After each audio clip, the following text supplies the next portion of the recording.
ahead. I'm so excited. Okay, good morning. I promise you this is the first time I've said this morning. Today is Monday, March 28th, 2022. The time is 9 o'clock, and I'm going to call the special call meeting of the B County Commissioners Court to order. We are physically located at B County Courthouse, Commissioners Courtroom, number 110, 105 West Corpus Christi Street, Beeville, Texas 78102. That was the call to order. If everybody would please stand and join Pastor McGuire in a prayer. McGregor, sorry. Let us pray. Our gracious and loving Father in heaven, we ask for the blessing of your presence on the proceedings of this court.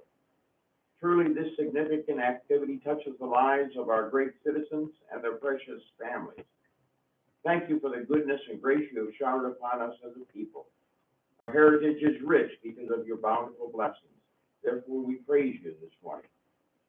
We come seeking your forgiveness for violating your holy laws and for failing to love you and love one another as you have commanded us.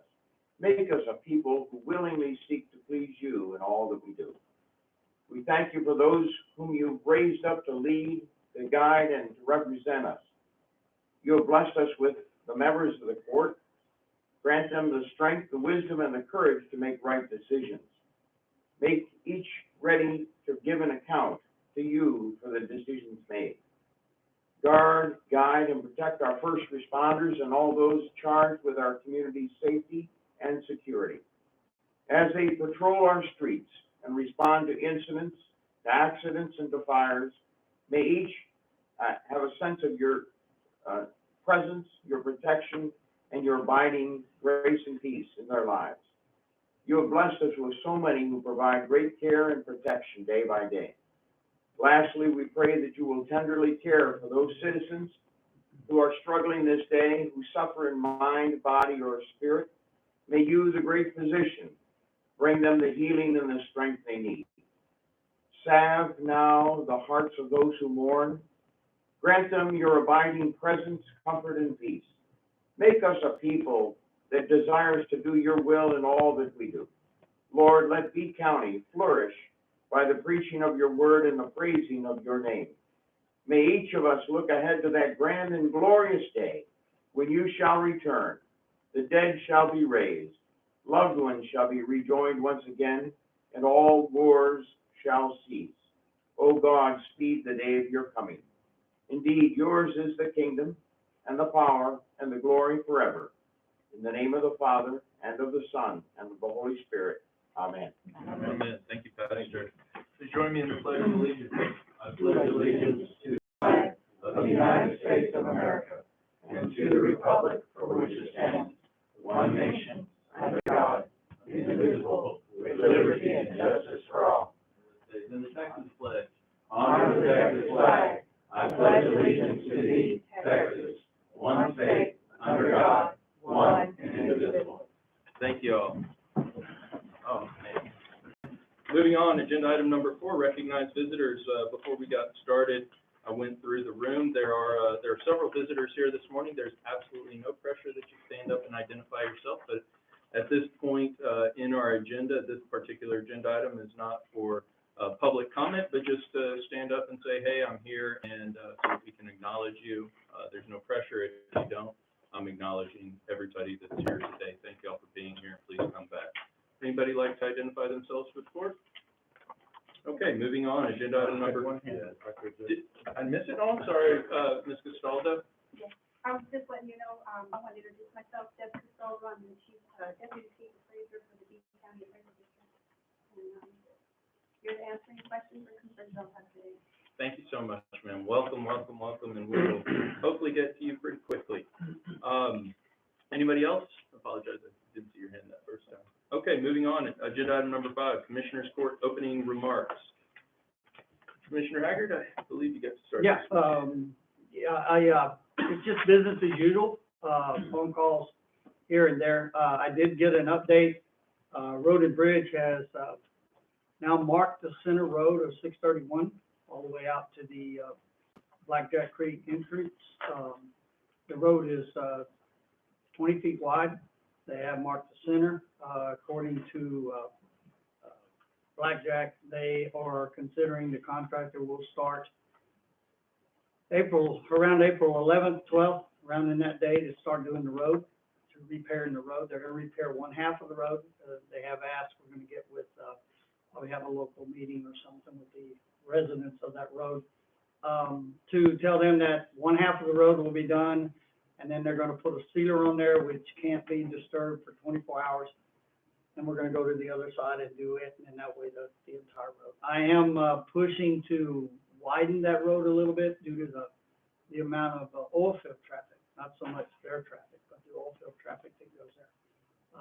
Other than that, it's just been riding around looking at things. I got with, Mr. Guerrero, got some, floodplain information, looking at some things there too, so. Other than that, it's been kicking around. Commissioner, thank you. Last week's been pretty busy. We've had I've had several calls, one of them was Airport Road, because of the deterioration of the road, and it's just got scabs on it here and there, so I've got Road and Bridge, and they've got it on the list, we just don't have any material. We're behind about 7 or 8 loads of cold mix, and they don't have it yet, so I explained that to the people out there. Met at the elections office for the new carpet repair, they were there, and I think they were there Thursday and Friday, putting those pieces together, so they got that. We have with the engineer for Mercer for the EOC building, and we had quite a discussion. There's an item that's coming up on the agenda for that. So, we'll bring you up to date on that. Blanconia Fire Department is still waiting on FEMA to try to get some of their paperwork. Oh, we don't have any updates on that, unless Mr. Will has any updates. We'll know something by noon, sir. Okay, very good. I had a meeting with the South Texas judges and commissioners, planning our June convention this past week, so I attended that. And then our BDA meeting, I had several BDA meetings, but in the last 2 weeks. But we have a BDA update that's coming up in this court. And the procurement for the lift station is still in the Grant Works hands, so they're still putting the paperwork together. Okay, that's my report. Thank you, Commissioner. A couple of things. I also got calls on Airport Road. It straddles both of our precincts. And what I always do when I get a call on the road, I go drive the road and went all the way to the end. First time I've been to the end. And what I'm seeing, in all honesty, is that we have folks that expect our county roads to be super highways, and they're not. Speed limit, most of them are 35 miles an hour. I saw the few things that you saw also. There's very minor, in my opinion, minor repairs need to be done to that road. People need to also understand the county has over 420 miles of paved roads. And they're in all over the county, and we're doing what we can. Right now, our road and bridge administrator has retired, so we're without an administrator. But we're doing what we can, so just bear with us. We'll get you on the list. We'll take care of it when we can. If it's extreme hazard, we'll get it very soon. So bear with us.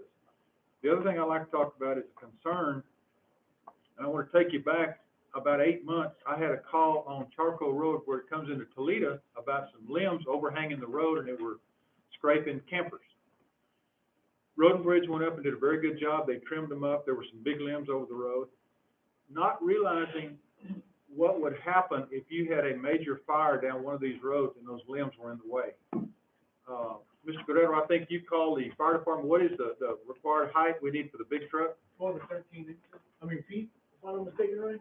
Correct? Yeah, 14, 15, probably safe to get under. Okay, well, what you told me, they needed 12'2". Yes. That was minimum. Chief Burns. Chief Bird. So 13 foot, in my opinion, would be a minimum that we would ask people to do. Okay, if you will go look in all our precincts at some of our county roads, I look at places like Shady Lane, Encino Loma, where there are a lot of oak trees. We had a lot of rain last year. Those oak limbs have grown. They're lower than they have been. I'm talking to the folks now in Shady Lane about their trees. The bigger limbs are at least 13 foot tall. When you drive by, it looks like they're real low. When you go measure them, though, they're not that low, but there are some that are. And my concern, and we need to be proactive as on our county roads, my concern is if we have a major fire and it's a 2-story house and they have to get that ladder truck in and there's limbs in the way, they can't get there. And we're going to be getting with Road and Bridge, and we're going to be looking at probably a 13-foot minimum clearance in these areas. and we want to work with the people. These trees are beautiful. They cover the roads, they make a canopy, but we have to look at the feasibility of what's going to happen if we do have a fire and you have to get the truck in. This happened in Toledo. We had a tragic fire, a couple people were killed. That road going in is where we had those limbs trimmed about 6 or 8 months before this truck had to go in. So by the grace of God, we had it already done and they could get in there. But there are some areas we need to look at. We also need to look on our county roads at the height of the wires that go across those county roads. We may have some that need to be adjusted. So let's be proactive and take a hard look at that, folks. So on that note, I will pass to my commissioner to the right. Good job.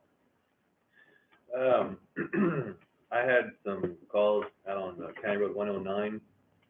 Went and drove that road. It is pretty bad. Got with Road and Bridge. They're going to put it on the list to get it done.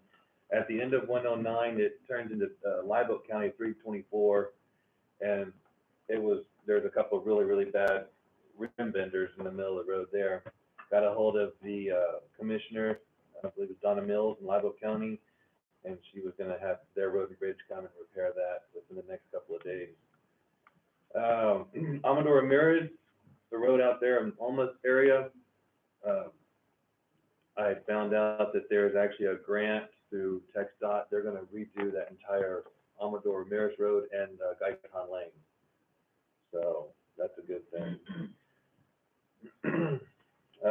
Got with Robbie about illegal dumping, running on County Road 321, and I think Robbie actually made a stop and talked to the guy that was taking debris and whatnot out there and put a stop to that. Thank you, Robbie.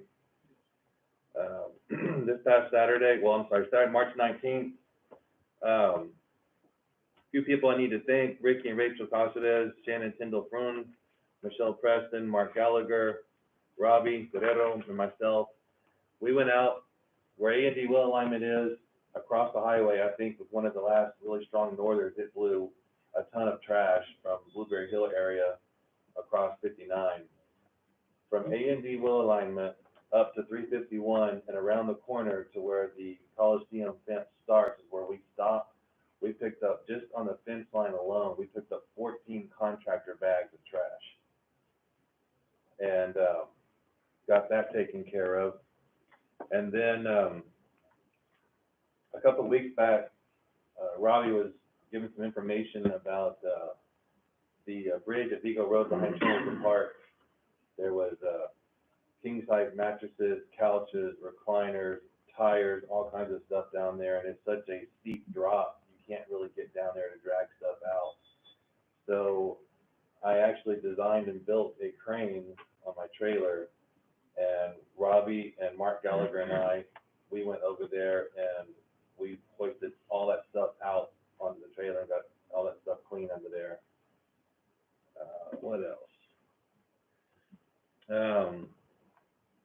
This past Friday, I had a call about a lady here in town on the west side. She had a decent sized shed. It was dilapidated and fallen down and whatnot. And she was willing to try to pay someone $500 to tear it down and remove all the debris. And the guy took the $250, tore it down, left everything a mess and ran. Never came back. No, don't answer phone calls, text messages, or anything.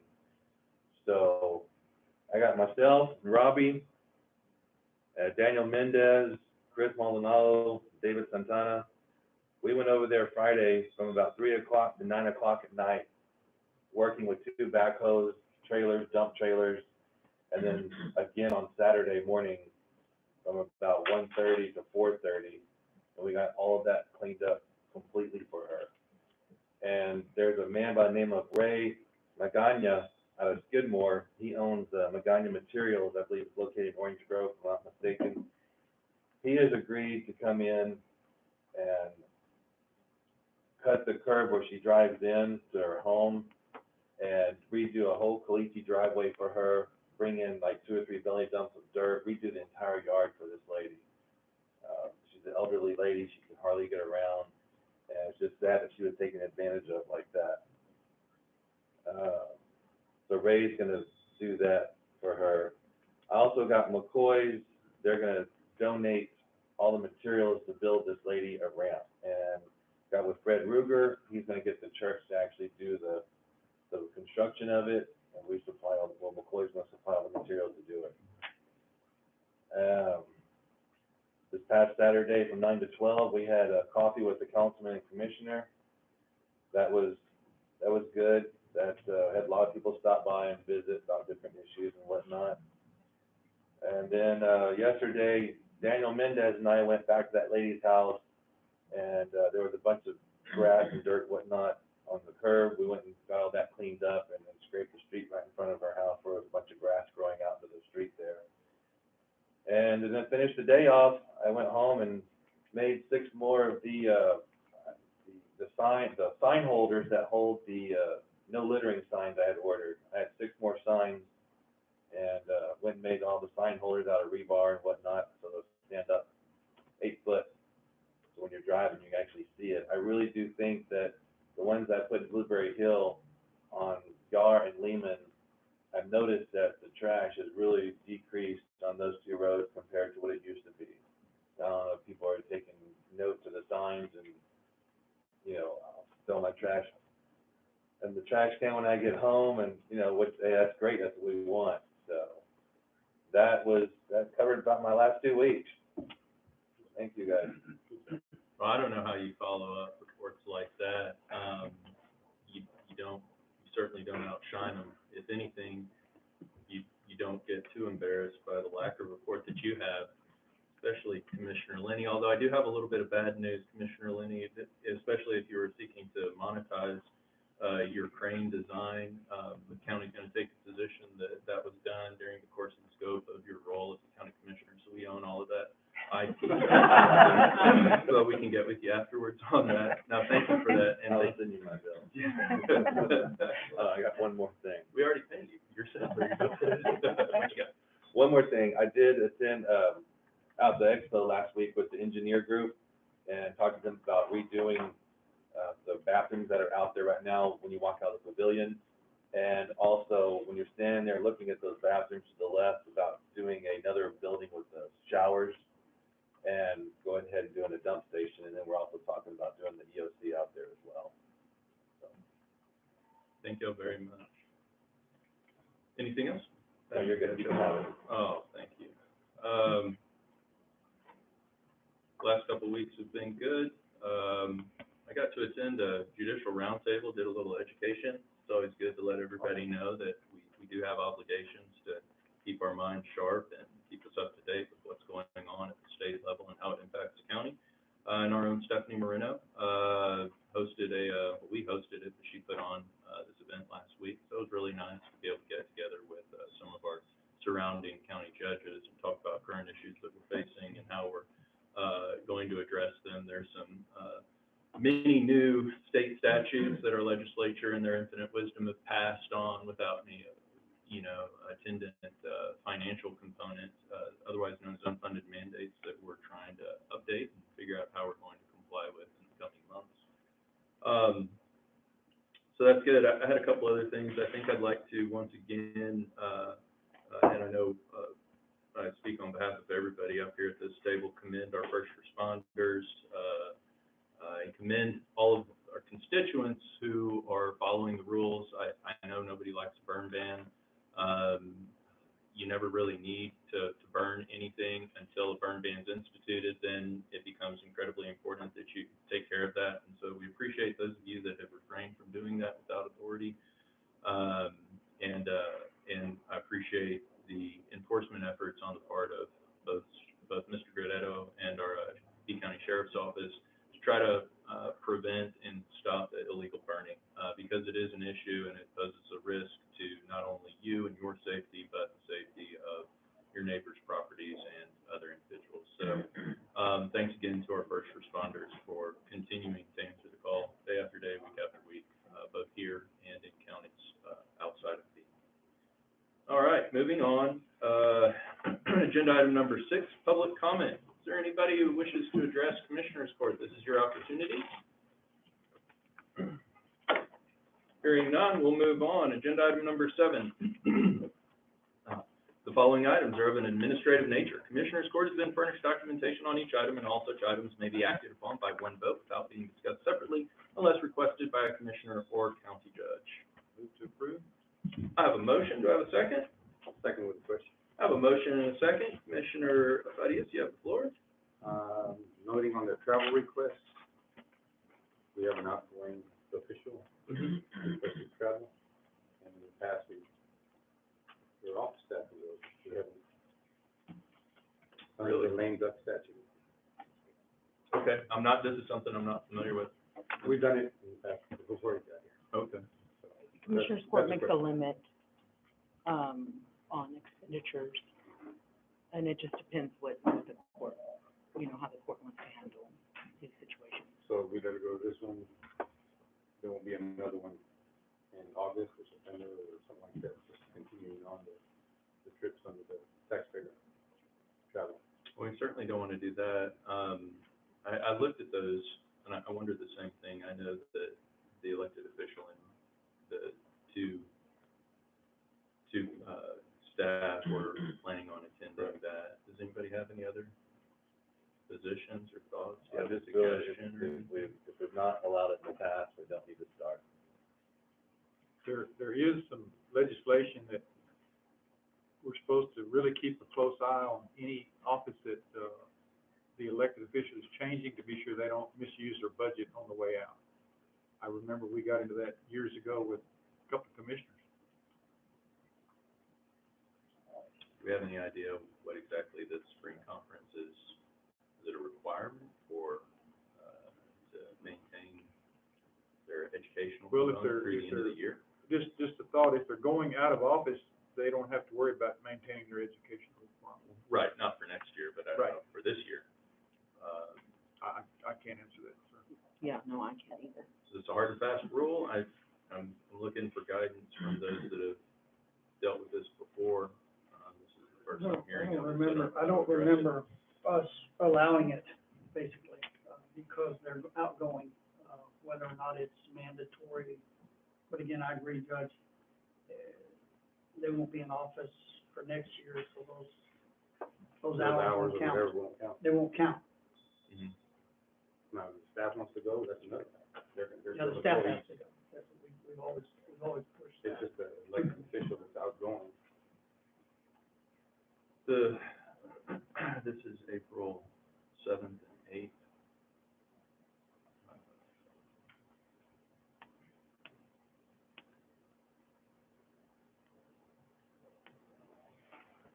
I don't have the calendar up. When's our next Commissioners Court meeting? The 11th? It's Yes, afterwards. yes, sir. Okay, we have a motion and a second that's on the floor. We've had some discussion that would necessitate change in that motion and second. I'll withdraw my motion. Okay, motion's withdrawn, second withdrawn too? Yes. Okay, I've got an open floor. Is there any further discussion? If this is how we've operated in the past, I'm fine with continuing to do that. I feel I'm a little reticent in that I didn't, know that this was something that we don't do, so I haven't had the opportunity to communicate with a particular elected official to see if there is a necessity or not. But I feel comfortable relying on y'all's. No, I mean, we've done history it, and we've done it expertise. since I've been here, twice in the past. One official, partaking in the in the travel. conferencing. Yeah, because there'll be more conferences later on in the year too. Right. If we do it this time, we're gonna do it again. Do we want to ask if it is absolutely necessary before we take a vote on it, Judge? We just don't have another meeting before it actually We don't occurs. have that official's not available this That- time. I don't know. Her daughter's Just check sick. real quick. She, Oh, Her daughter's sick. oh, she's not here, okay. She's not here. we're gonna wait 90 seconds and see if, Ms. Candy can work some magic. All right. We can come back to this, Judge. Yeah, no, we'll just wait a second. Okay. Not- I don't wanna get you in trouble, but I'm- this is, I'm closely watching the clock. You're very done. We all are. You'll learn. No, it's absolutely necessary that she has to. Won't even miss April. Before she finishes the end of the year, fine, but if it's not, No, it's it's being facetious. $462. I'm glad you raised it. Yeah, I don't think it's a good idea.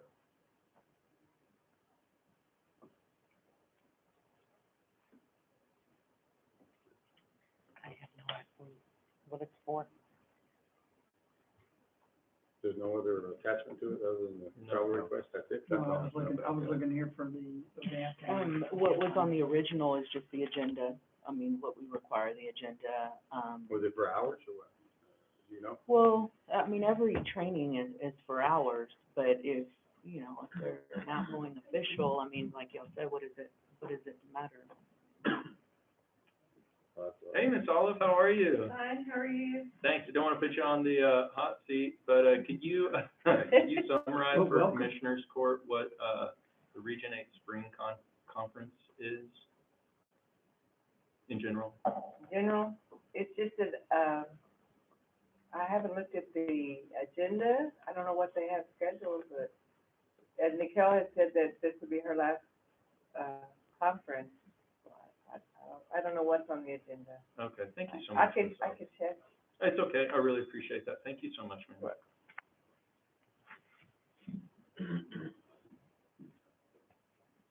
I'd entertain a motion to approve agenda item 7 with the proviso that the, travel request for, Ms. Gonzalez is, denied. Some, I have a Second. motion and I have a second. Any further discussion? Hearing none. All those in favor, please indicate by saying aye. Aye. All opposed, motion passes without exception. Thank you, gentlemen. Okay. Well, I'm not trying to create, additional tension on the next very important agenda item. I'm just trying to write a few quick notes. Now, without further ado, discuss and consider action on the following items. Agenda item number 8, approved request from Beeville Garden Club to renovate West Rose Garden. Commissioner DeWitt, this is your agenda item. Would you like to take the lead on that? Or? Yes, thank you very much. I, received a request, from the Beeville Garden Club to renovate the West Rose Garden. As many of you know, the Garden Club and the Master Gardeners did a lot of work many, many years ago, establishing the original roses in that garden. It's kind of fallen in disrepair. The Garden Club, and we have the Texas State Garden Club president here this morning that would like to address the court. Ms. Gwen DeWitt, I think, would you go to the podium, please? Identify yourself. Well, today, right now, I'm just a member of Texas Garden Club, actually, Beeville Garden Club. I'm the second vice president of Beeville Garden Club. But I am also the state president, so you have to listen to me. We want to take and redo what is the rose bed, and we'll probably try to save 1 or 2 of the roses. But we would like to plant it with native plants at our expense as a gift to the county. And we are looking for permission to do that. We want to do something that is low maintenance, so the staff doesn't have to worry about it, because I know they have limited time. And the county always wants to spend their funds on road repairs instead of flowers. So we will gladly purchase the plant. We're trying to find some help, and we may need the maintenance staff to help us a little bit if we can't locate somebody to do the work, because unfortunately, none of us are getting any younger, and we need some assistance on that. And so we would like y'all to agree to let us spend our money on y'all. that's the best part, right there.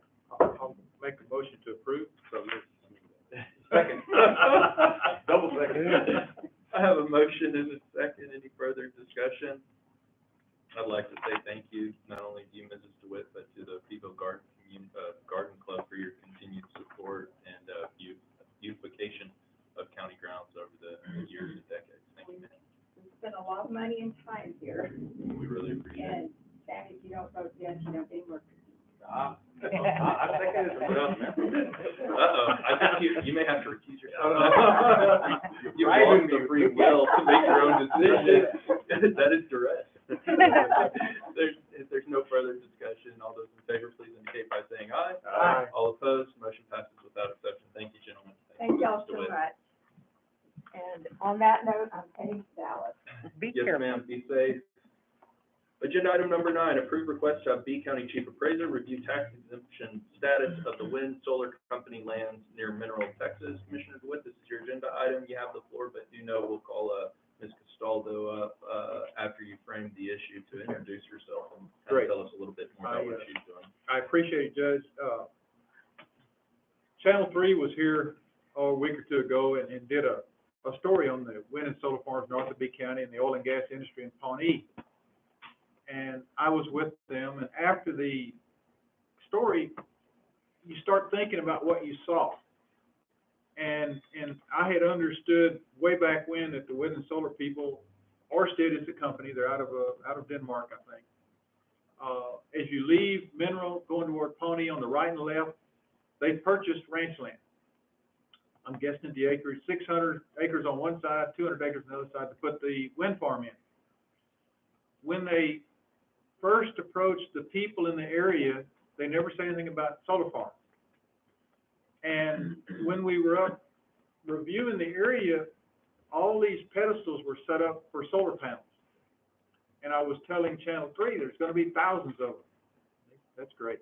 Well, I called the company, and it's kind of an interesting situation when you're dealing with these large companies. The lady we've been dealing with, Ms. Tatiana Stein, fantastic to work with. She had gone on to bigger and better things.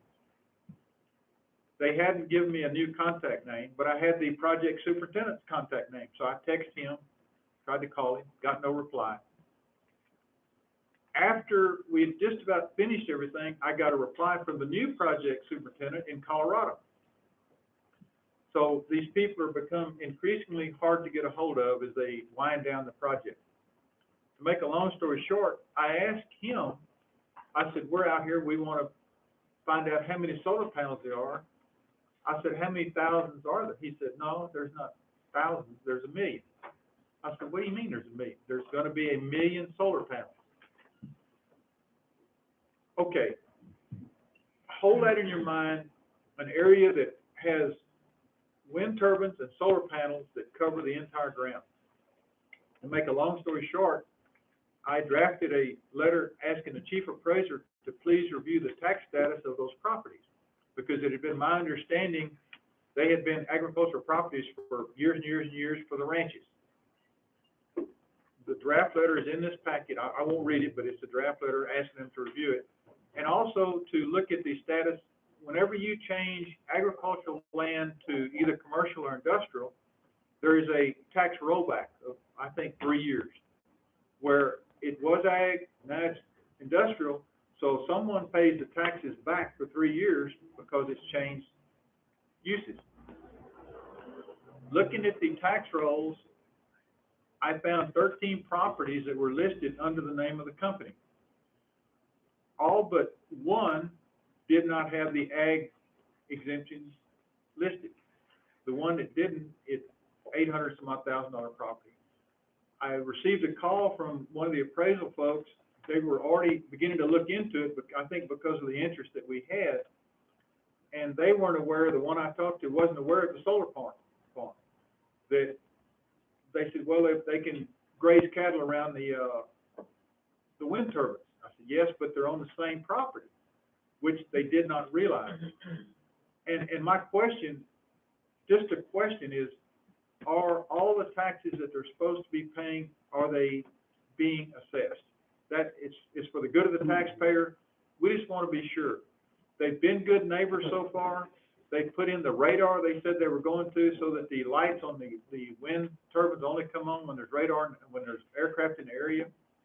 And I think, Judge, you said we have Ms. Deb Costello that's going to, yeah, she may have some more information that I don't have right now. Thank you, Commissioner DeWitt. Yeah, Ms. Castaldo, come on down.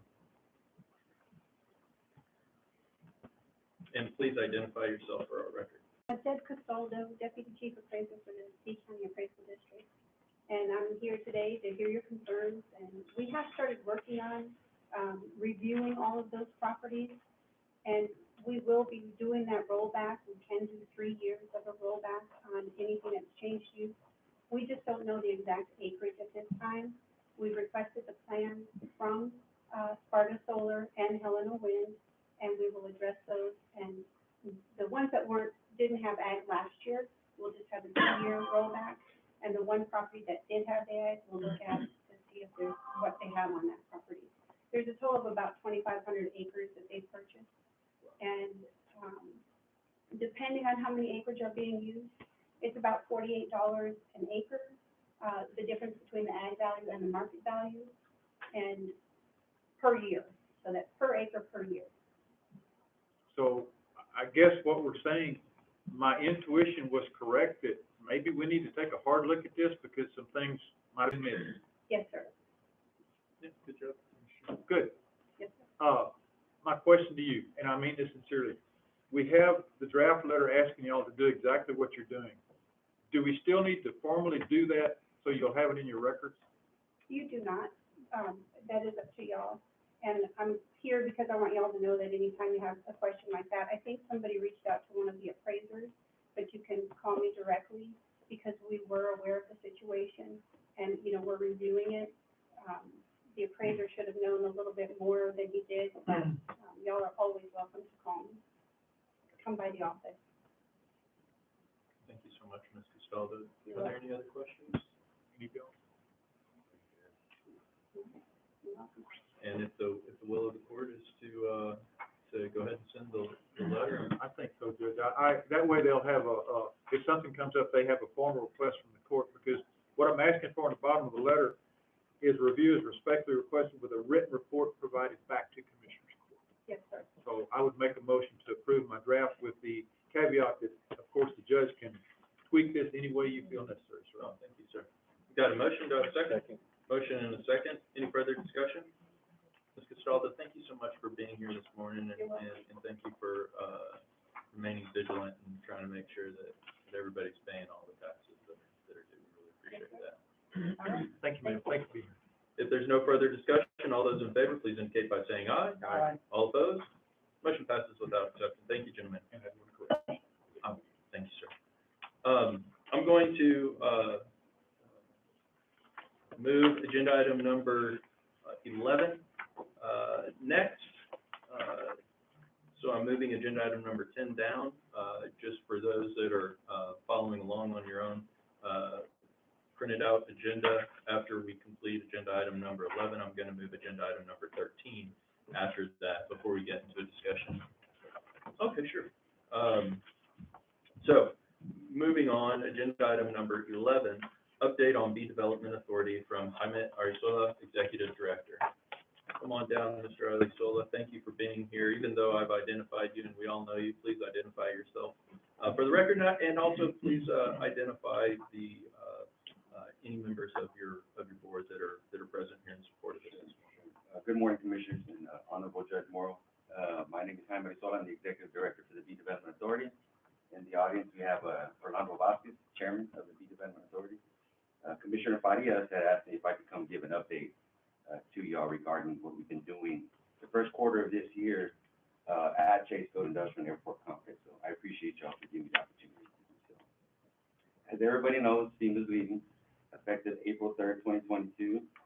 However, we're finalizing negotiations with NAPCO Dubai to take over that hangar VT-24. They've asked to lease this hangar out effective August 1st, 2022 for a 50-year contract.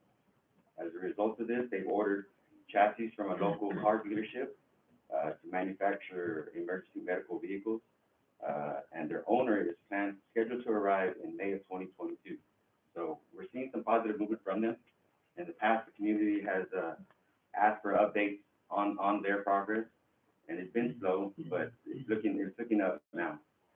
As a result of them leasing out Hangar 24, they've released Hangar VT-26, and right now our board of directors, along with our executive committee, furniture out there at Chase Field.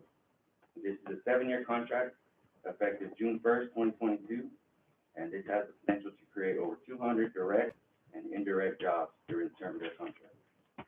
So that's something pretty good that we're looking forward to.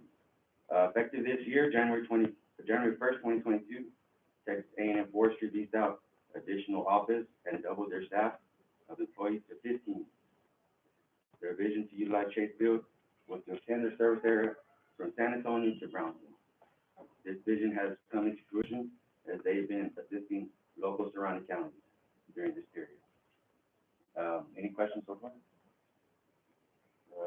Also, this year the board has also allowed 4 entities to hold racing events at Chase Field to bring economic impact to our community, including the Texas Mile. And we've also completed the water development project between the city of Beeville and the Development Authority, which allows us to pump 1.7 million gallons of water per day. An update for the quarter. That's great. I'd open the floor to any questions. No, a lot of times they don't know what's going on out there, and they think it's stagnant, but there's a lot happening out there for all that's listening on the. Like Commissioner said, we went from having 1 board meeting a month to 5, you know? Seems like we have one every week, you know? But one of the things I did want to thank you for is the contribution to the $200,000 towards the lift station. Our board did identify 35 acres that we want to develop, and that's going to be a crucial part of developing those 35 acres. We'll be able to start negotiating build-to-suit leases, and that won't be possible unless we put that lift station between the current wastewater treatment plants that we have out there. So we're out of building by the grace of God, so we're looking forward to thinking outside the box. You know, the thing I have to appreciate, and some of us have been around this a long time, we've seen what has happened in the past. You guys are getting things done. You really are, and you're looking forward, and we're not hearing excuses. Yeah. And thank you. I know it's a lot of work, but thank you. It is, but we're surrounded by a good board of directors. Judge Moore and the commission, they appoint directors to our board along with the city of Beeville and Coastal Bend College as being the 3 major taxing entities in our community. So we've been really blessed to be surrounded. Judge Moore had some time on as our attorney, and he saw this Texas A&M Forestry in the beginning of their infancy stages. So to see them double their employment and help with this dry season that we've been going through lately, you know, something good for our community. And that's what we do. But I really want to applaud everyone involved, Judge, Commissioner, you, Mr. Rodriguez, everybody involved, because you're all pulling in the same direction. Nobody's in this for themselves, but you're in it for the people of B County and the prosperity of B County, and I personally appreciate it. I feel warm and fuzzy because of what y'all are doing. You're doing a great job, so thank you. Thank you. Well, our mission is to promote and support the economic environment of Beeville. Yes. So. Thank you. Well said, Commissioner Wood. I echo your thoughts as well. Thanks to all of the board. Thank you. I would like to add, not only did members put on that committee, they're members that had that thought in mind, that Beeville can grow. And that's what we need now. We need people that want to step up and help Beeville, B County grow. And this is great. This is probably the best board. We've had a few there, but they've been held down. Now we've got everybody rising to the top. So I think it's great. It's fantastic. Tell me, is water pumping to the city of Beeville from the I think we're at bill? 60%. We're pumping about, we can go up, as Simon said, we can go up to 1.7 million gallons per day. We have old pipes out there on Chase Field, so that's restricting our flow to about 1 million, just under 1 million gallons per day, but we've got a capital project identified to rectify that, to put in a trunk line of raft to bypass and connect to the 14-inch main coming back to town. With some concern about going a little too far off topic, but it's still related to BDA development, is the water that's coming in from the BDA property, is that offsetting and decreasing the amount that is needed to be taken from the river intake? Yes, it does. We're getting about 25 to 30% of our water, the city's water is coming from Chase Field now, which we do by reducing that percentage amount from Lake Corpus Christi. Which in turn is a direct reduction in the expense that is being passed forward to the community members that are customers of the Beeville Water Supply District.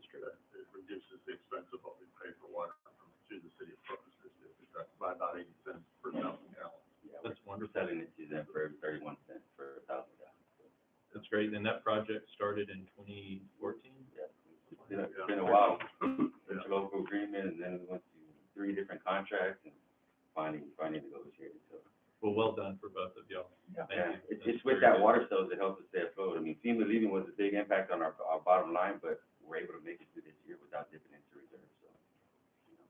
Mr. Ostola, thank you so much for your report. If there's no further questions, we'll move on. Good job. Yeah, thank you, and thank you, Mr. Vasquez, for being present this morning as well. Awesome. Thank you for Thank your you, sir. leadership. Anything further on agenda item number 11? Okay, as previously discussed, I'm going to move agenda item 13 above agenda item number 10 as well. So I'm going to call agenda item 13, approve B County Annual Comprehensive Financial Report, ACFR, for year ended 9/30/2021, presented by Singleton Clark Company, PC. Good morning, sir. Please identify yourself for the record. Yes, Preston Singleton, and I'm a partner with the county's independent auditing firm, which is Singleton Clark CPAs. And good morning, Good morning, Morrow sir. and Commissioner. Very happy to be here today to go over the results of the fiscal year 21 annual financial audit of the county. And I would like to start right up front on page 3 with the independent auditor's report. And that's regular page 3, not Roman numeral, by the way. I'd like to go there. I will talk about that. And I'd like to start here with the independent auditor's report, because this is really the main reason of a financial audit. The main purpose is for the audit firm to issue a report like this that gives third-party assurance to the outside world that these financial statements appear to be accurate and follow generally accepted accounting principles. And state law requires that all governmental entities have a financial audit done each year by a firm of certified public accountants in order to receive a report like this on their financials. And so that's why the county hired us. And so we came out and went through a systematic process of examining the evidence behind the numbers within these financial statements. And as a result of that work, we are able to make the statement shown in this report, and specifically at the bottom of page 3 there, which is known as the opinion paragraph at the bottom of page 3.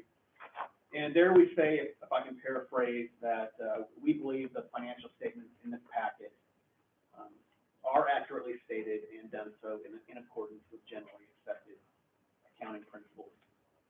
In the specific wording there, I didn't read it in exactly, but because it's a bit lengthy in the standard formal auditor language, but the wording there is the standard unmodified version wording, which means we didn't have to modify the standard good version wording in order to point out some kind of problem we might have with the numbers as they are presented. And so the county has received an unmodified report on its financial statements for fiscal year 21 from our firm, and of course that's the version that you want to get. And okay, now that I've given you some assurance on the financial statements and the accuracy of them, I would like to go get into one of the exhibits in here, one of the financial statements, to show you what fund balance looked like for the county as of September 30, 2021. And let's go to page 26 for that. There's a good exhibit we can look at there.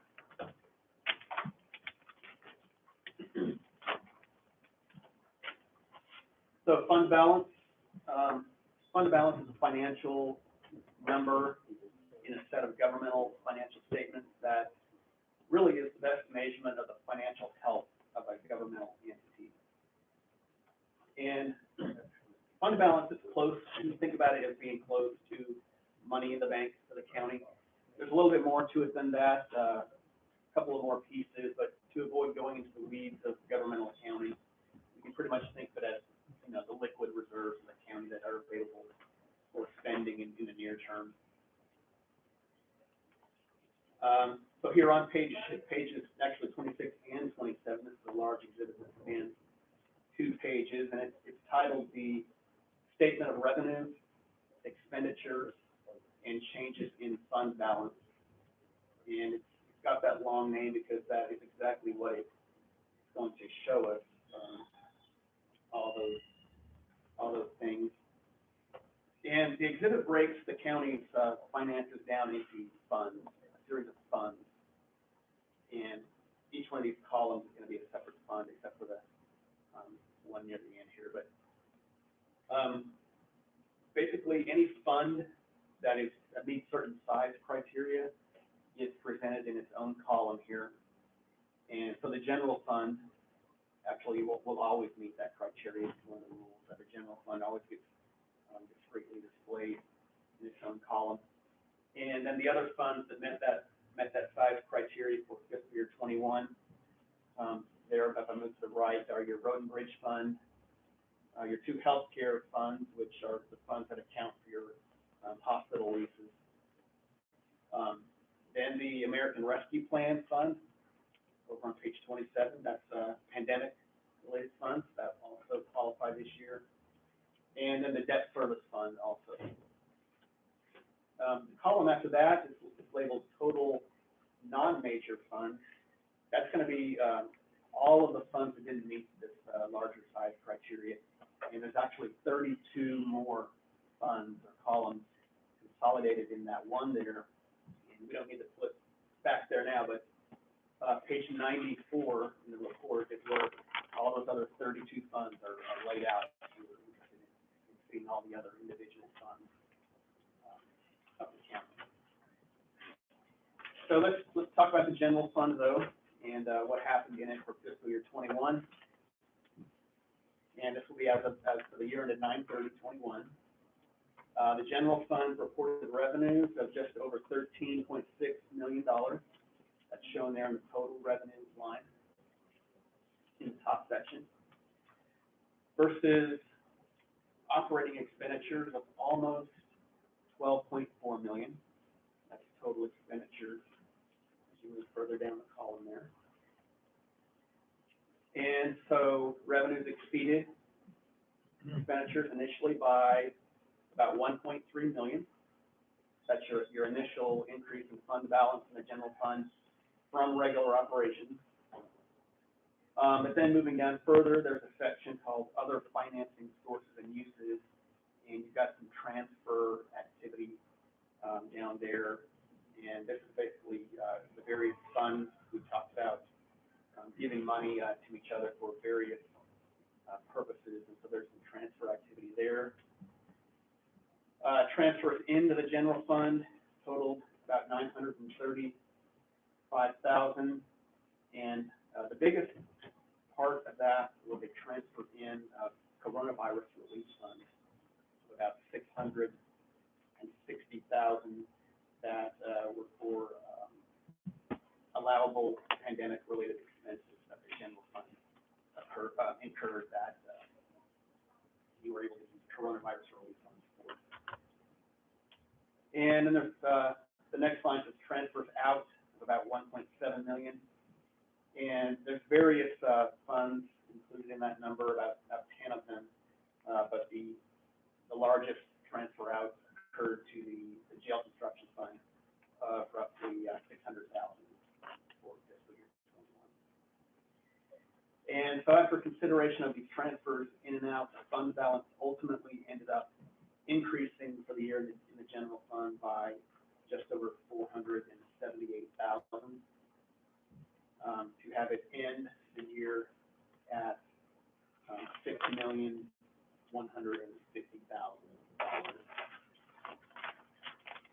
And that fund balance is a solid ending fund balance for the county based on what it spends annually. It represents approximately 6 months worth of expenditures in reserves based on what the county spends annually, is currently spending annually. So that is very good fund balance, and it means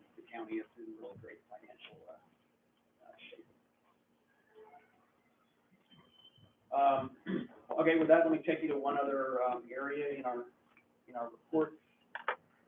And we're actually going to go to the stapled packets that are tucked in the back sleeve of your packet. And there's two stapled packets back there. I'd like you to go to the larger one, the thicker one, that has the most pages in it. And that's gonna say, state single audit on the cover. It says that, you have the right one.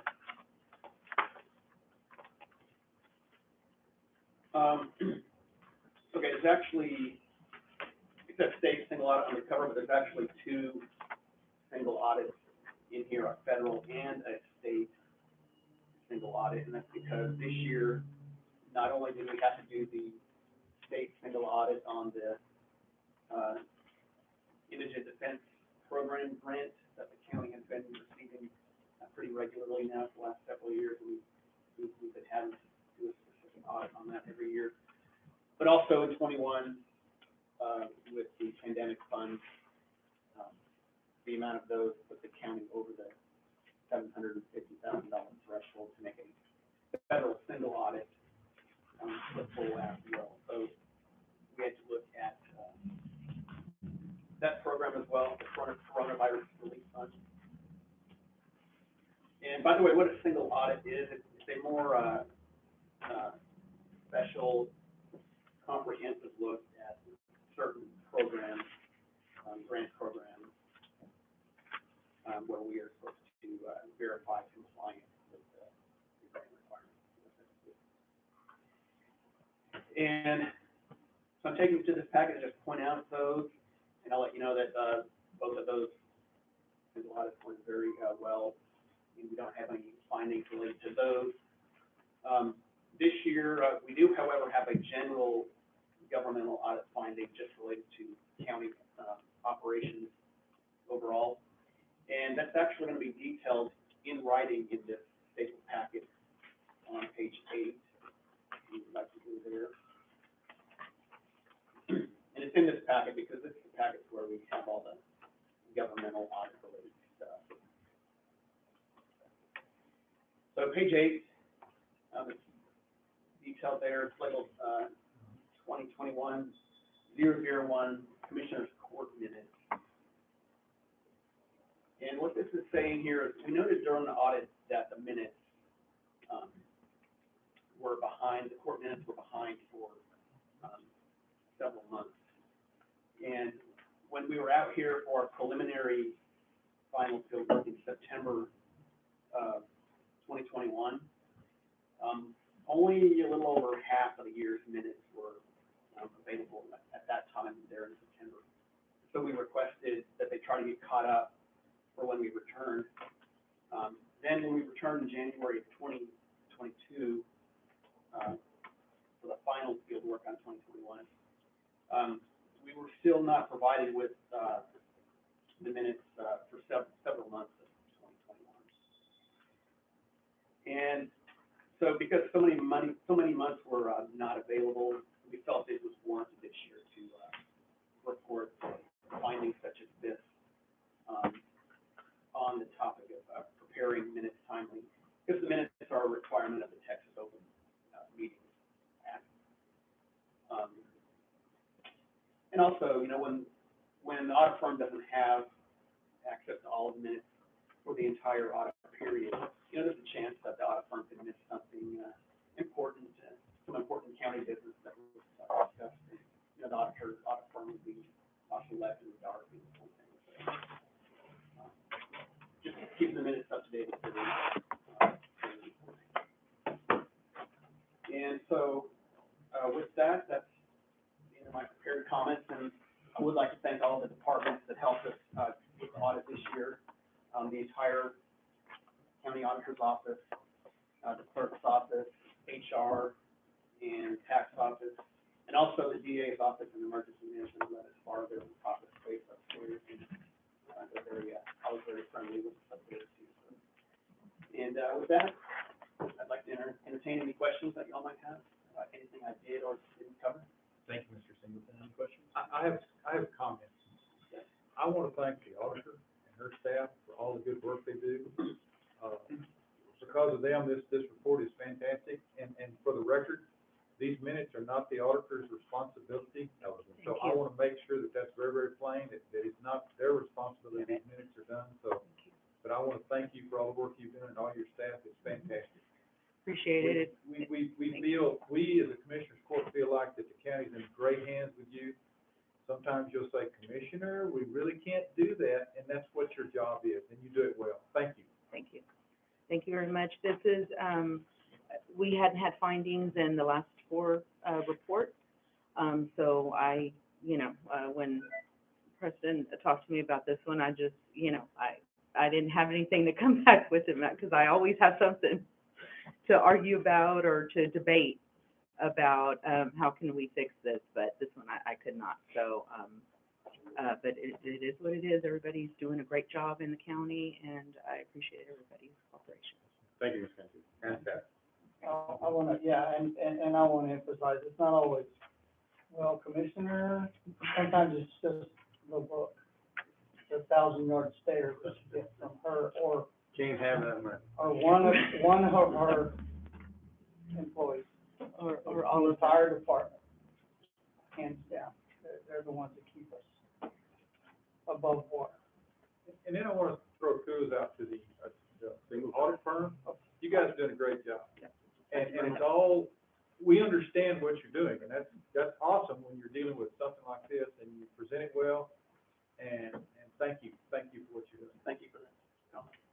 Yeah, I appreciate you bringing this to our attention, and do know that, I know our commissioner's court minutes have gotten, behind over the course of the last year or so, but just today, I think we approved half a dozen, getting us up to July of last year, and I'm not sure if, more recent ones were approved in 1 or 2 of the previous meeting minutes, but I know that the team that works on our meeting minutes is working diligently to cure this deficiency. So, we do have, thank you, Mr. Singleton. I don't believe there's any other questions. Appreciate it. Do we need to, take action to approve the letter, or do we need, is this no action, just information purposes? I don't believe there's action, it's just, receiving the report. Thank you, Mr. Singleton. All right, thanks so much, Thanks, appreciate it. Justin. Appreciate it. Be careful. I did also want to say that this report is submitted to GFOA, our Governmental Financial Officers Association, and this is the report that we had 22 awards, 22 years of awards. So this is what it is, with a huge amount of work that goes into it.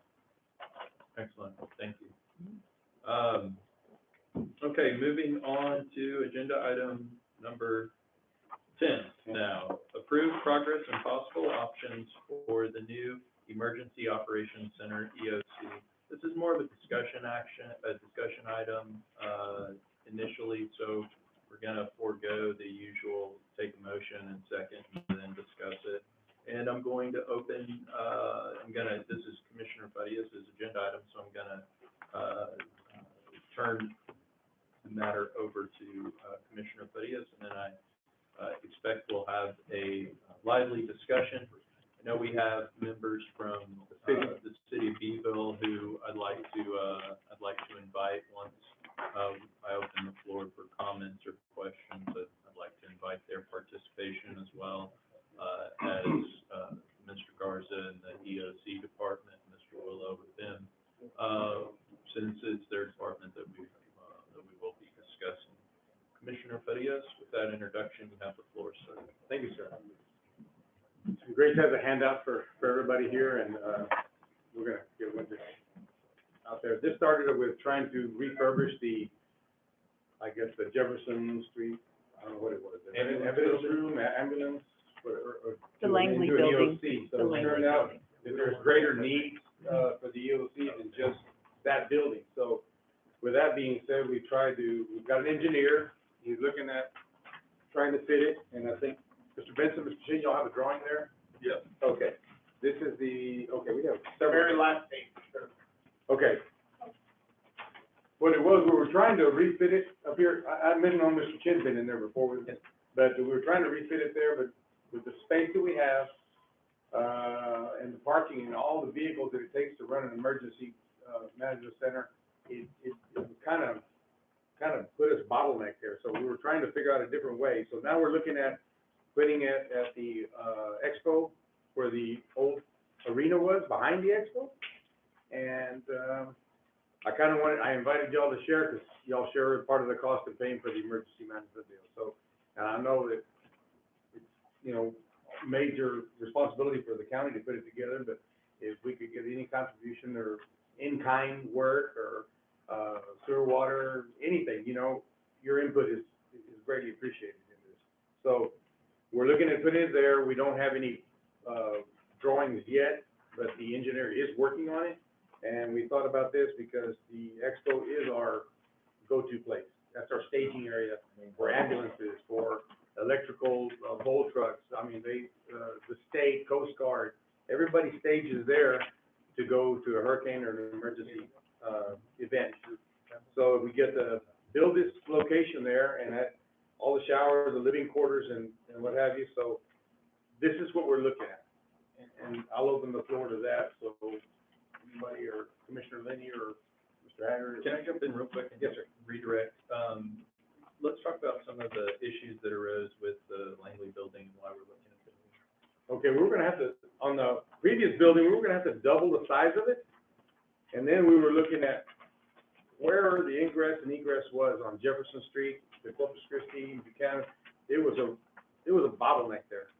That building was gonna have to be doubled in size. We were gonna have to break out concrete for the showers, bathrooms, and what have you. And then, just the parking issue was a great deal. We're gonna have to tear down the building that, maintenance people have there just to have some kind of parking. So this is where this came from, the ideas that we're going to. It was a much more There's all your optimal. costs, Yeah, and, that's your costs and everything that you had given to us, right. which was well over. Not just that, but everything else. Yeah, Yeah. I understand that. So this is where the idea came from to move it to the expo. And if we can, we can. I mean, this is just a discussion at the moment. And the estimated cost on renovating the Langley building is comparable to building a new Brand new facility, building, yes. where we're not having to do all the tear out. And just so everybody knows, the Langley building is behind the old jail, the new old jail, no, the old jail. Old jail. Off Corpus Christi Street. It's the old jail, because the new old jail is the old jail. The new jail is the new jail, so it's the old jail. And that's some really old concrete that they have to dig through. So, no, if the cost is gonna be around $600,000 or $700,000 to refurbish and try to fit it into this little spot, why not put that into a brand new location and, at the expo? Well, you have a blank canvas to start from. Yeah. That's Well, the main thing. You're gonna spend 70% of your funds trying to demolish and clean out just to be able to get ready to build to your accommodations. Whereas you got a blank canvas, you go from there. Yeah, that's what I was gonna say. A lot of your expense is ripping a lot of stuff out. Right. And expanding this and expanding So that. why waste that 70% on demolition? We can put it towards building fresh. And there's not being used. Right. City water, city sewer is also available on both sides of the expo, and it runs back there. I know I talked to Mitch last week, but he won't be available till Wednesday. But he was gonna kind of show us the locations of where all that was to tie in, instead of trying to, okay, where are we going from here? Are we going to the next street over, or Jefferson? Are we going towards the highway? And then the parking issue. I mean, Mr. Garza, how many vehicles participate during an emergency? Just to give you an idea, we had a meeting this past week with, the school district for an active shooter event. There was not as many agencies there, but up in the EOC, had three chairs available and all those tables we have outside. That was just a meeting and that wasn't even all the key players. So during an emergency, I would figure about 40 to 50 people at a time. And then that's the biggest concern is having the space to be able to function, and be able to be comfortable and not one on top of each other. And moving out to the expo center, starting fresh, like you said, but like you mentioned, all these different agencies that come in and tie into staging of equipment at the expo center is the most ideal thing. We run vaccination clinics out of there, we run distribution clinics out of there. When we have water outages and we handed out water during the winter storm, we did it at the expo. Everything is right there. That would be the most feasible location for us. What, have we thought about getting, forgive me if I'm wrong, but I think we still have Wi-Fi at the expo only by a relay, is that correct? That's not gonna be, Sufficient. yeah, sufficient Sure. enough for your office in regards to, do we know? I have not gotten with Craig, so I'm not sure about what services yet. I thought there was Wi-Fi and everything out there already. Well, It's spotty. yeah, it's because it's coming from, I think, from a relay at the roof of this building. It's in the expo, I think, Oh, it's in the expo? I believe. It's not, it's hardwired to the expo? No, it's Wi-Fi, It's Wi-Fi, because the yeah. judges use it when we go out there. Yes, sir, Mr. Will? We're also equipped with, hotspots as well with a different vendor than what the county has. So we do that for redundancy. So we also have a hotspot of our own. I think it's really important you guys are hardwired in. As one of the Yeah. features. If we're gonna do this, we can do that. Yeah. I don't know what it costs, but I think Yeah, 'cause that was my number one question, Commissioner, was that, you know, that's the last thing we want is stormy conditions and you guys. Can't get anything done. It's fantastic. For all your hotspots. Mr. Chen, Mr. Vincent, any questions or any input? Yeah, as far as our water crews, Mitchell's department being able to help out extend water, absolutely, we're happy to help as much as we can in that regard. As far as funding, obviously, we want to help on there, with that, I brought John, because he has the checkbook to let you know. He's gonna leave. You gotta leave or give us on the way out. Polish your shoes, sir? No, as far as funding, whatever day it was, Friday or Thursday, whenever we talked, we need to look at our available funds. What comes to my mind right off the top is our ARPA dollars. Like you all have, we've kind of identified our first half of our funding to projects. The second half, we've been holding back to for the water system improvements, like out at Chase Field and other places, that we need to address. But, and beyond that, they'll require council approval anyway. We still need to come back to council, present a list of projects for their approval. So, that's my thought. Unfortunately, I can't commit or say where we're at dollar. No, it's just an informative type, But yeah, absolutely, we're open to let us take a look at it, and I think just having this conversation is helpful, and if we can continue the conversation and know what the budget is or the budget needs, and, you know, whether it's writing a check or helping, reduce the cost. Right, in kind. You know, our in kind, right, exactly. Thank you so much, Mr. Be happy to help. So, one thing, just as so you don't have to always wait for Mitchell, our city website, we have GIS on our city website, and you can pull up our water, I believe they can, where do they have that? We can set you up to get a password, so you can see where our water. Because it's not available to the public, right? No, That's, The water lines are not, but we can set you up with a password, so you can see where the water line information, where it is, and we're working on getting sewer lines mapped out, but they're not on there just yet, but Mitchell can give you more detail as well. So that's great that you're getting that done. Yeah. now, as far as that, I mean, we're crowded out. I mean, they have a meeting up there and those tables are all full, they're all on top of each other. You're having to go, it's just not convenient and it's not right for the type of job that we need out there. So looking at this project here, and we already have an engineer kind of putting, some specs together for us and everything else, so this is just the beginning stages of this. It's just part A right now. And then if we could do it, if we had to do it in steps, we might have to do it in, 1 year, do the majority of it, and then follow up with a second project the following year, you know, just to tie it all in together. Because we're looking to put some showers and additional bathrooms out there as well. So all this is tie in together. But logistically, it makes a lot of sense. Yeah, just a couple of thoughts. All number one, whoever came up with this idea gets a big kudos. I mean, you know, we're focused over here, and somebody said, you know what, let's think about it. Was it you? Yes. It's a good idea. You get kudos for that. The second thing, in my opinion, no, not little this year, no, we need to do this and do it right and get it done quickly. If we get in a situation, we get a hurricane, we get something else, we say, well, oh, wish we'd have done this.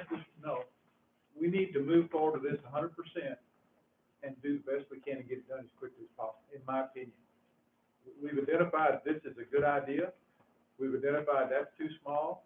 Now all we have to do is identify, and the auditor can come up with money. She's fantastic. I know she can say, just write a check. So I don't know about that.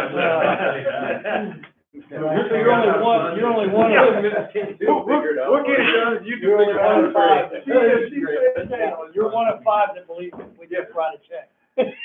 But, I think we need to move forward with all haste, with as much speed as possible. I'm gonna pass. And I agree. Down here. I also agree because, This is just an idea or a ballpark. one, it's just like you said, all of our electrical contractors are out there, all of our, other people are out there. We have places to put emergency matter, all our emergency people, fire, rescue, the whole nine yards, all right there. And there's not having to run somewhere to make a phone call. It's like, he's sitting in that office with it, and it's done. It's a great idea. The other, and I'm not, I was hoping, Wally was kind of here, usually here. How much of that uncovered arena area is used? I know it's used a lot for practice. Is it for practice? I think some use it for practice. It's some, But I think you still charge for it, well, but it's it's uncovered. mainly out there undercover. Right, Because the others, we don't maintain it that well. No. And I know, I To me, understand. this is extremely important for covered area they can practice. Right, I think they used it a little bit, maybe last year, that's what I'm saying. for the livestock show, for the actual, concert, like maybe part. Yeah.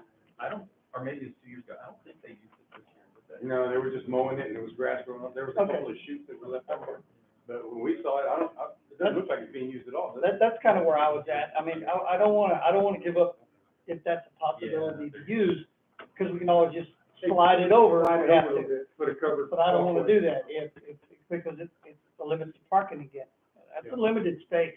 Yeah, that breezeway in between the expo and the new arena is something we probably don't want to, really the breezeway on either side.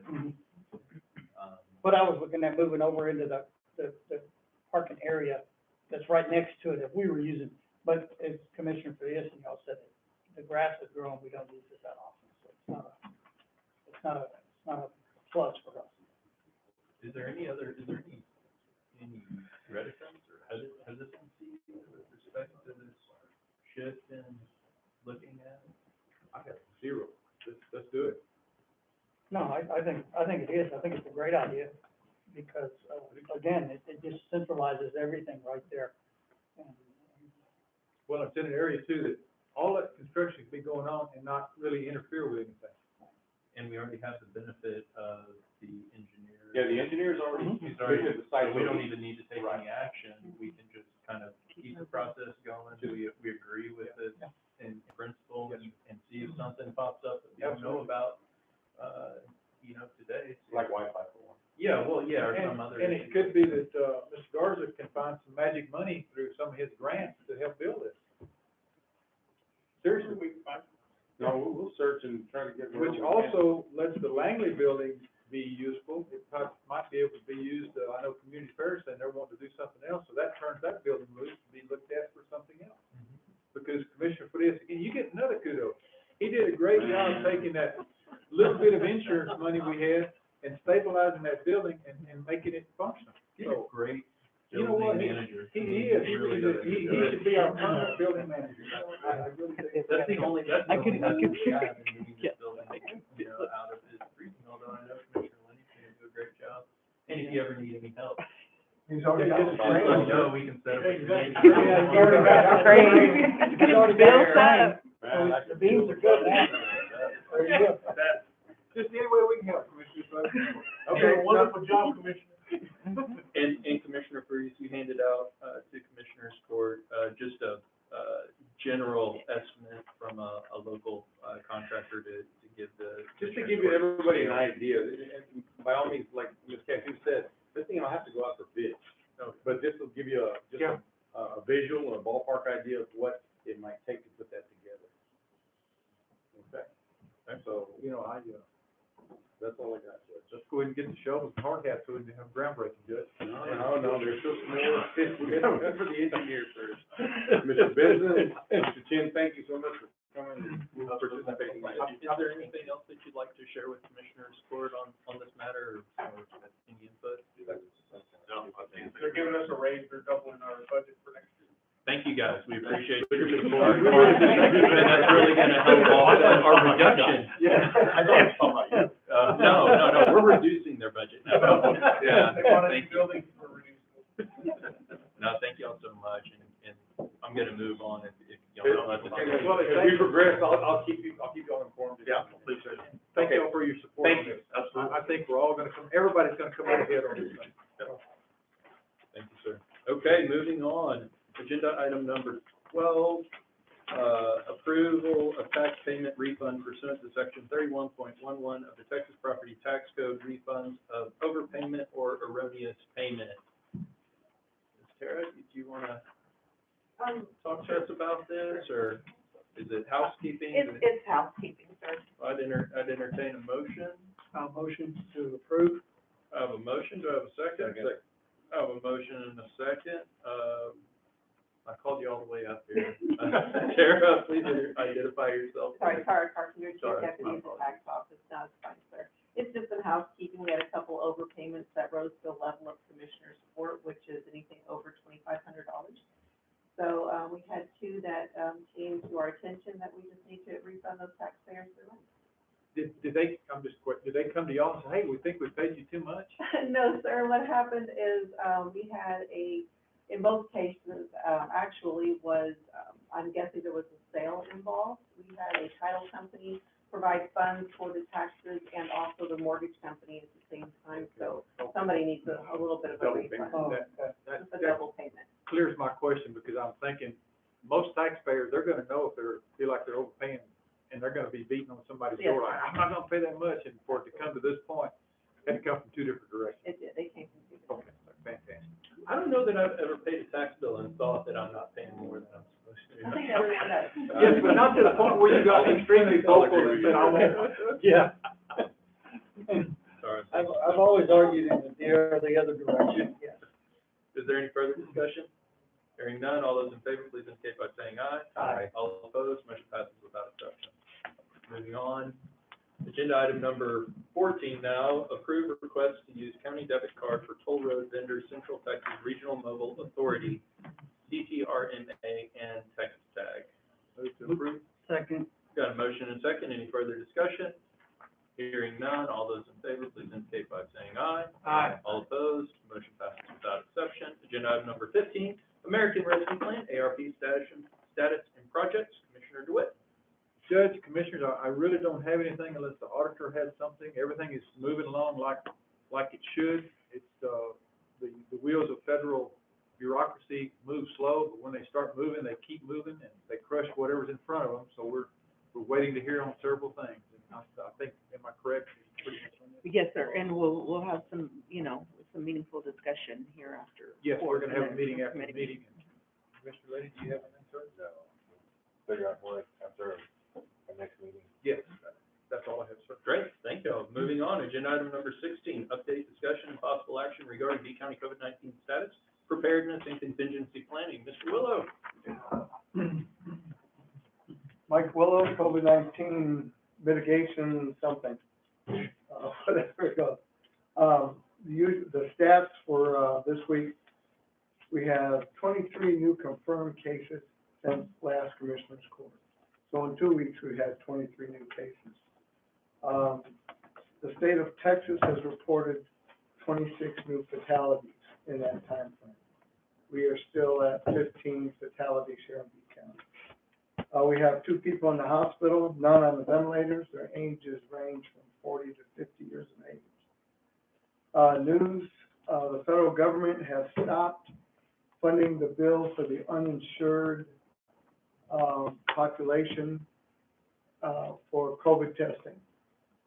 Before, if you were uninsured, you could get your COVID test, and there'd be some funding to subsidize the testing materials or the actual process of the COVID test, and that funding is gone. So the company that performs the test here at the Expo Center, they want to know if we still want the service. At the present time, we have them at the Expo Center on Wednesday and Friday. They are no longer going to be providing the service for the uninsured because they're not going to get reimbursed. So that will probably affect the college more than the population because they have their students that aren't, you know, they don't have insurance. So they might have issues there. But the question is, do we want to continue with the program instead of doing 2 days a week? Are there still that many going, or do we cut it back to maybe 1 day? That was my recommendation, to cut it down to 1 day a week, maybe on Friday. I don't know, I'm open for suggestions. How many are coming to those testing sites? During the week, we have about 45, and the majority are from the college. Each time or total? Total for the week. And the bottom line, not to sound cruel, but if they have insurance, they could go to their own physician and get the test, or they can go to the different clinics. But if we want to still provide the service, we can. Turnaround time, still 7 to 10 days? Yes, sir. Is there any expense at all to the county out there for them using our facility? No, that's the agreement. You know, the county is doing them a favor by allowing them to have a place to be. Are they out of the pavilion? That's where they are? Yes. So there's no light, no electricity or anything? There might be some when they turn the fans on or something like that. Minimal. Yes. So your recommendation would be to reduce it to 1 day a week for a little while and see if. See how it goes, yes, Drop off. I mean, with, you know, the federal government sent out free tests to a bunch of folks, and I think they're more readily available now in retail centers, right? Yes, sir. Self-tests, and so we've seen, Even Circle K carries them. seen a dramatic decrease in testing needs from the community because they're just handling it themselves and then, you know, addressing it themselves or not addressing it. And if the company's not gonna make any money, I'm sure they'll bail out before we tell them to leave. So, How many staff do they have there? When Three. Three? they have 3. Plus their rolling stock, their equipment. And they come from where? Alice. Have they given you any kind of recommendation?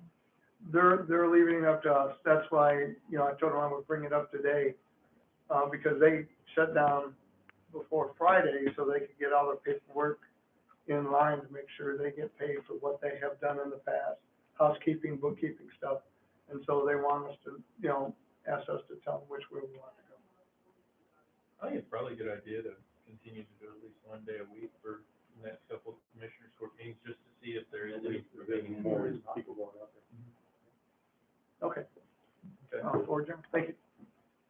all right. Anything further?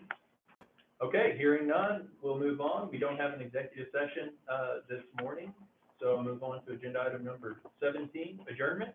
Motion to adjourn. I have a motion and a second. Further discussion?